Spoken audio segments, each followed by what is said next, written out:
have never heard anything as bad as the Kapunda triple murder. There is simply no comparison. I mean, like, they were just good people. I just don't understand why someone would do this. This question haunts us every time a murder leaves the world in shock, and this case is no exception. In fact, it's even more disturbing. In the normally peaceful town of Kapunda, where crime is almost unheard of, something unspeakable happened. And trust me when I say, even the most hardened investigators called this one of the most savage, blood-soaked cases a jury had ever seen. It was so brutal that when the killer was finally caught, the grieving family had just one thing to say. I hope he goes to hell. I don't give a shit what happens to him. So what really happened for them to say this? And could this be a case where a life for a life should be on the table? I'll leave that question for you to answer by the end of this video. In the meantime, let's get to know the victims first. For this case, let's take a step back to the fall of 2010, to a small, tranquil town in South Australia called Kapunda. With a population of just 3,000 people, it sat peacefully near the Light River in the Barossa Valley, a place where the world seemed to move a little slower. Here, in the heart of this quiet town, the Rowe family was living their lives. The head of the family, Andrew Rowe, was born in England in 1965. But when he was just 3 years old, Andrew and his parents packed up and moved to Australia, where they decided to put down roots. They settled in a quiet suburb of Adelaide, and it was there that Andrew grew up. As a kid, he was known for his friendly personality, his great sense of humor, and his love for fishing with his dad. He was the kind of guy you'd want as a neighbor, always smiling and willing to lend a hand. As he got older, Andrew's path crossed with a young woman named Rose. She was a cheerful, vibrant spirit, just a year younger than him. They met while Andrew was studying in Adelaide, and it didn't take long for sparks to fly. Their relationship quickly blossomed into something serious. In 1985, the two of them married in a small ceremony surrounded by close friends and family, just the kind of intimate celebration they both wanted. 2 years later, in 1987, Andrew and Rose welcomed their first child, a son they named Christopher. Their family was complete when, in 1994, they had their second child, a beautiful daughter named Chantel.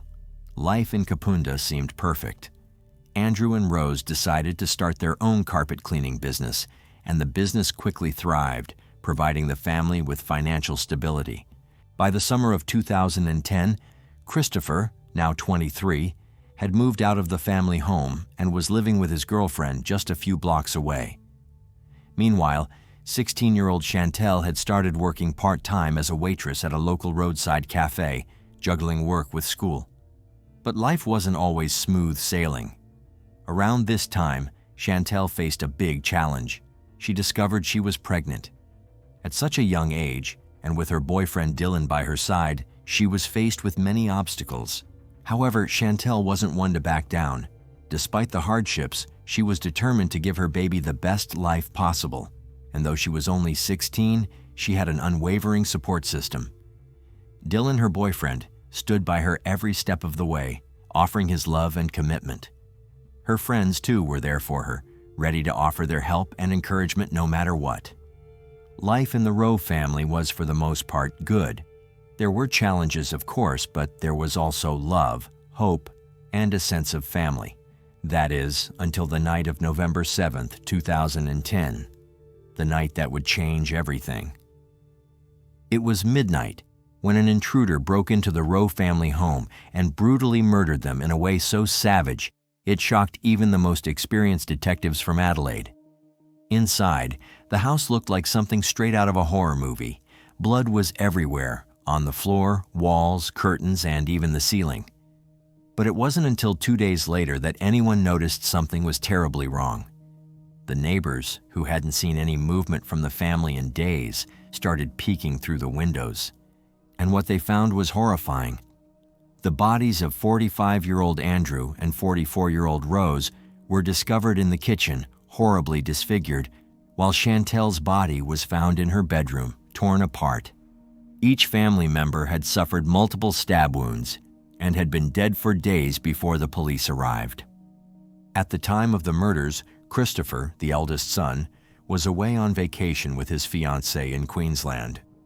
When word of the horrific crime started to spread, he heard that dead bodies had been found on the very street where his family lived.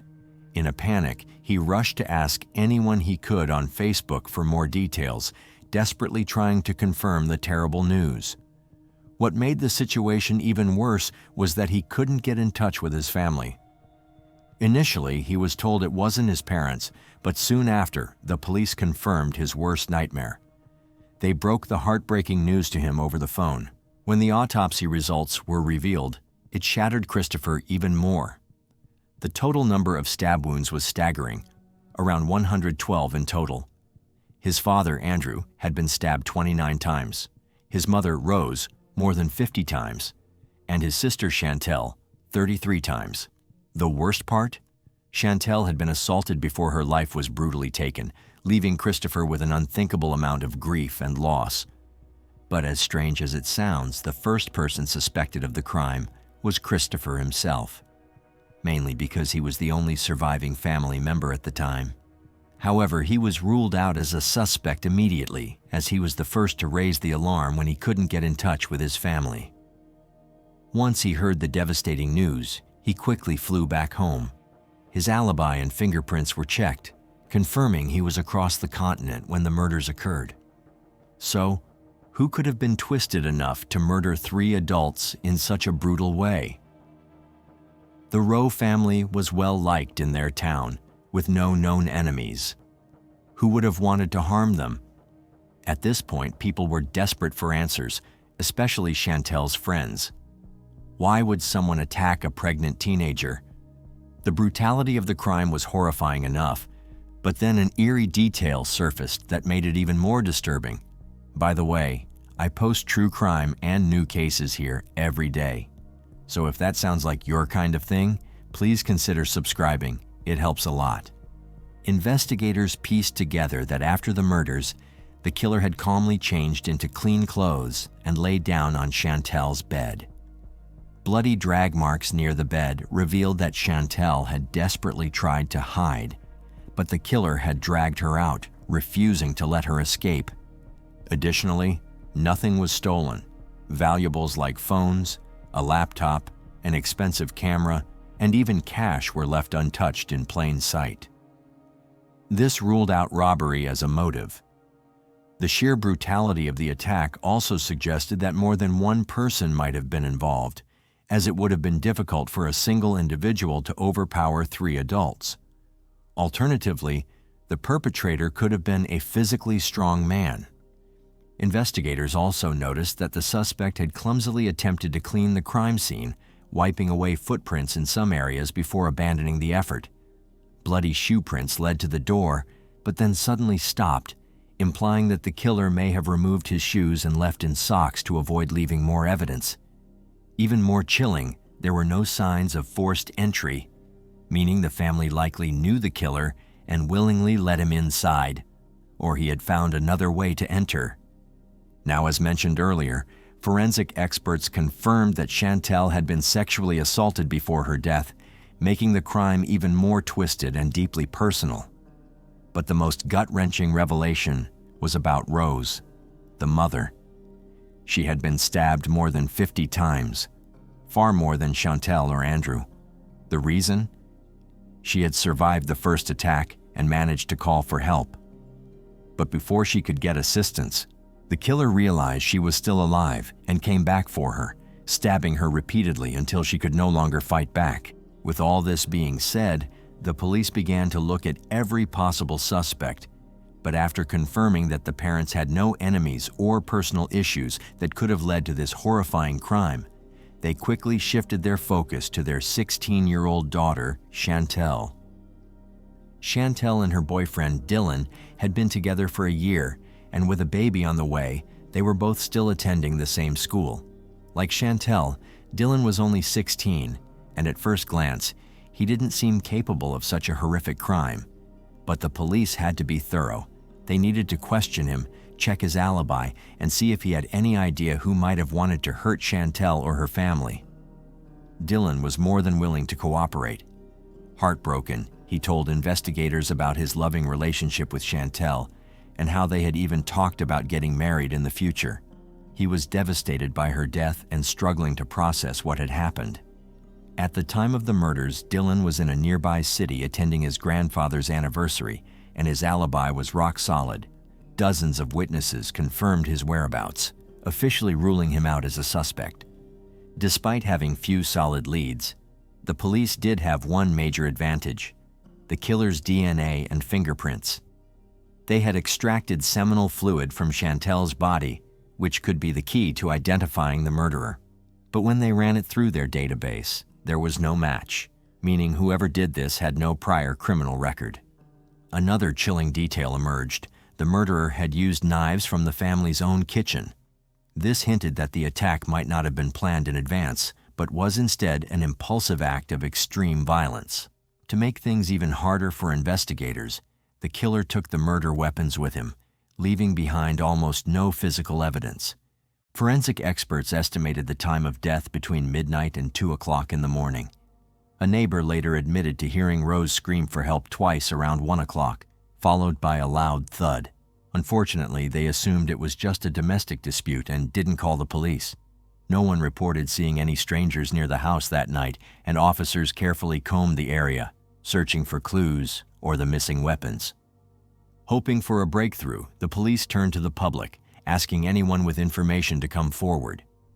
Tips poured in, but most were either misleading or completely false, making the investigation even more frustrating. Hoping for a breakthrough, police turned to the public, urging anyone with information to come forward. Calls flooded in, but most were dead ends: false leads, wild theories, and outright hoaxes. The frustration grew, but then Dylan shared something that sent chills down investigators' spines. He remembered that on Sunday night, Chantel wasn't feeling well. She had developed a fever and even called her boss to say she'd be missing work. The next morning, at exactly 5 o'clock, Dylan sent her a text to check in. His message was read, but there was no reply. What he didn't know was that by then, Chantel and her parents were already dead. The person who had read his message wasn't her. It was the killer. Then came an even more disturbing twist. Police discovered the murderer had actually tried to respond to Dylan's text, but Chantel's phone was out of credit. It was a failed attempt to fake her being alive. With this eerie revelation, detectives dug deeper, focusing on Chantel's circle and anyone with a potential grudge. That's when they stumbled upon Jason Alexander Downey, a 17-year-old who was close with Dylan but barely knew Chantel. At first, Jason didn't seem like a threat. He was average height, thin, and appeared harmless. Police initially planned to ask him a few questions and move on.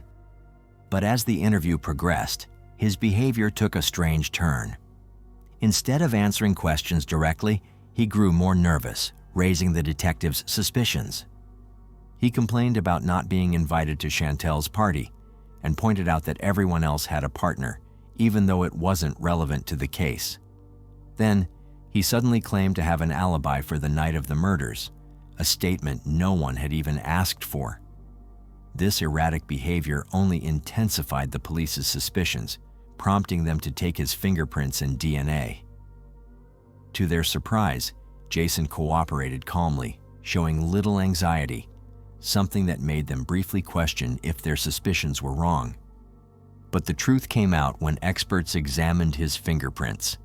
They noticed fresh, deep cuts on Jason's palms, and though he claimed they were from a machine shop accident, the cuts looked too clean and precise, as if made by something sharp. But then, the smoking gun emerged. The fingerprints found on Chantel's bedroom door matched Jason's, and within just 2 days, the DNA results confirmed what everyone had been dreading. Jason Downey was responsible for the brutal murders. Contrary to what police first assumed, that the killer had to be big and strong to take down 3 adults, Jason was actually thin and looked completely harmless. A chilling reminder that you should never judge a book by its cover. He even managed to deceive many people, even those closest to him. When the family's relatives and friends gathered to pay their respects, Jason was seen on local news laying flowers for the family, looking every bit the part of a grieving friend. Born in Kilmarnock, Scotland, Jason had moved to Kapunda with his mother and older brother Jamie. On the surface, his background seemed normal enough, but beneath it all, there was a dark side to Jason that only he and Chantel truly knew. As it turns out, Chantel had always been polite to Jason, but their connection was nothing special. She didn't dislike him, but she didn't really like him either. He was just part of the group, someone she tolerated out of necessity. The thing was, Jason didn't take rejection well. She had turned down his advances multiple times, but instead of accepting it, Jason's feelings began to morph into something darker, more dangerous. And when he found out that Chantel was pregnant with Dylan's baby, it was like a switch flipped in his mind. The thought of his friend, Dylan, being the father, not him, sent Jason into a jealousy-fueled rage. That rage came to a head on the night of November 7th. But there's a dark twist to his reasoning. Jason wasn't just angry at Dylan. It wasn't even about him as much as it was about Chantel. The jealousy and obsession had reached a boiling point, and the night would mark the beginning of something tragic. When Jason was first questioned about the murders after his arrest, his calm demeanor shocked the detectives. He denied everything with unsettling ease, trying to talk his way out of the evidence piling up against him. He claimed that his fingerprints at the Rowe family home weren't from the night of the murders, but from a visit a month and a half earlier. A simple slip-up, right? Except when the police dug deeper, they found that his DNA was on Chantel's body. Jason tried to play it off, making up an outlandish story that during that same visit, he and Chantel had been intimate. But here's where his lies fell apart: the forensic evidence. It proved that the DNA found on Chantel couldn't have stayed on her body for that long. It was impossible. That lie was just another nail in his coffin. Jason's confession revealed a disturbing series of events that painted a chilling picture of the night. After a heated argument with his mother and stepfather, Jason decided to sleep in his car. But that's when things took a turn. He found out from Dylan that Chantel was home, sick. And suddenly, Jason's obsession hit a whole new level. What started as a plan to simply drive by and glance at her house morphed into something far more sinister. So, Jason parked his car at the end of the street, out of sight, and walked toward the Rowe family home. The house was dark, the windows all closed. But there was one window, the bathroom window, slightly ajar. Being the thin, nimble guy he was, Jason squeezed right through it without hesitation. Once inside, he sat quietly in the bathroom for about 30 minutes, just listening, waiting for the house to settle, ensuring that everyone was asleep. Now, Jason claims his initial plan was to confess his feelings to Chantel, but let's be real. Why would he grab a kitchen knife before entering her room? Investigators knew right away this wasn't just some awkward confession. Jason had far darker intentions. Police believed that he was going to threaten her, to control her in the twisted way his obsession demanded. When he finally entered Chantel's room, she resisted his advances. And that's when everything snapped. Her rejection triggered a violent fury in him, and in that moment, Jason didn't hold back. He brutally stabbed her over and over. The screams from Chantel woke her parents, Andrew and Rose, who rushed to protect their daughter. But Jason, now fully consumed by rage, turned on them as well, stabbing both Andrew and Rose to death in a frenzy. In his confession, Jason claimed he acted out of an uncontrollable passion, but the cold, calculated nature of his actions painted a different picture. This whole picture suggested premeditation rather than a spur-of-the-moment crime. As the investigation progressed, more damning evidence surfaced, further tightening the noose around Jason. A pair of blood-stained shoes were discovered discarded in a deserted area. The blood on them matched the DNA of all three victims, and the prints from the soles matched the bloody footprints found at the crime scene. Inside the shoes, traces of Jason's sweat were also found, implicating him even further. Despite his attempts to cooperate, like promising to show investigators where he had disposed of the knives, the murder weapons were never recovered. This led detectives to believe that Jason was still trying to manipulate the situation, even as the evidence piled up against him. The trial of Jason Downey finally came in the fall of 2011, nearly a year after the murders. Throughout the trial, he remained cold and emotionless, frequently changing his testimony and showing no remorse for his actions. He continued to claim he had no memory of killing the Rowe family, even though his actions told a much darker story. One chilling detail that emerged during the trial was that after the massacre, Jason took Chantel's pendant and chain, a piece of her he kept even after her death. During the trial, Jason even argued that the tragedy could have been avoided if Chantel had simply invited him to the party she had hosted before her death. It was clear, though, that his deep feelings of rejection and obsession with her had pushed him to commit this unspeakable act. Throughout the proceedings, Jason maintained a calm, indifferent demeanor. When he finally pleaded guilty, it was an attempt to secure a lighter sentence.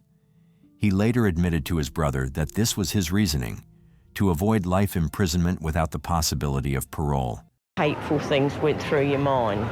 Downey refusing to even glance their way. I just don't think he shows any remorse for what he's done. Even police stunned at the sheer savagery of the crime and the killer's attitude since. His guilty plea shouldn't be seen as any sign of remorse on his part for 3 murders that I think are unrivaled in their cruel and savage nature.